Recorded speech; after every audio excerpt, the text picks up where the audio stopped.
Méditation du 20 décembre.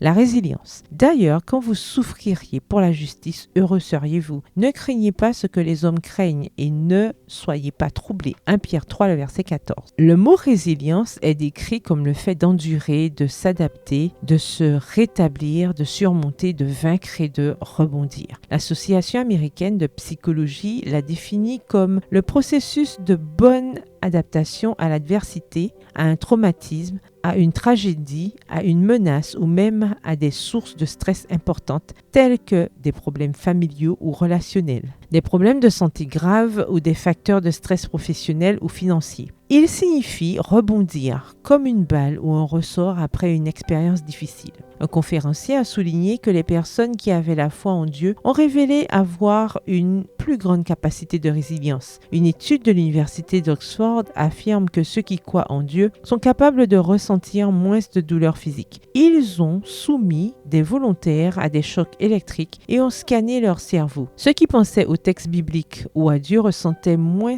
de douleurs que les athées et les agnostiques. Les images cérébrales ont montré que la zone du cortex frontal des volontaires croyants s'éclairait, créant un effet analgésique. Pierre l'a présenté comme une loi spirituelle de cause à effet. Si nous sommes persécutés, nous serons bénis. Heureux ceux qui sont persécutés à cause de la justice, car le royaume des cieux est à eux. Matthieu 5, le verset 10. Nous connaissons la fin du conflit et cela nous réconforte. Le chrétien sort plus fort de chaque épreuve.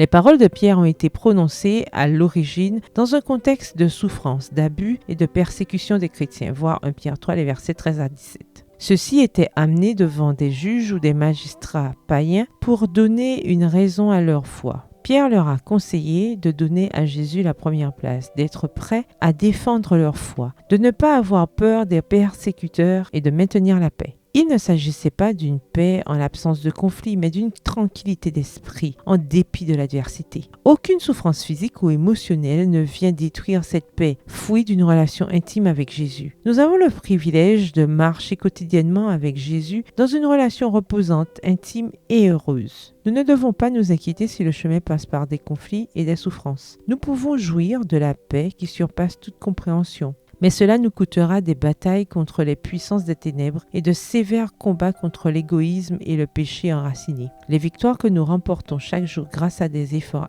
persévérants et inlassables de bien faire seront précieuses devant le Christ qui nous a aimés. Texte tiré du livre Lift Him Up, Élevons-le, à la date du 25 mars, à la page 98. Livre écrit par Ellen G. White. Bonne journée, que l'Éternel vous bénisse.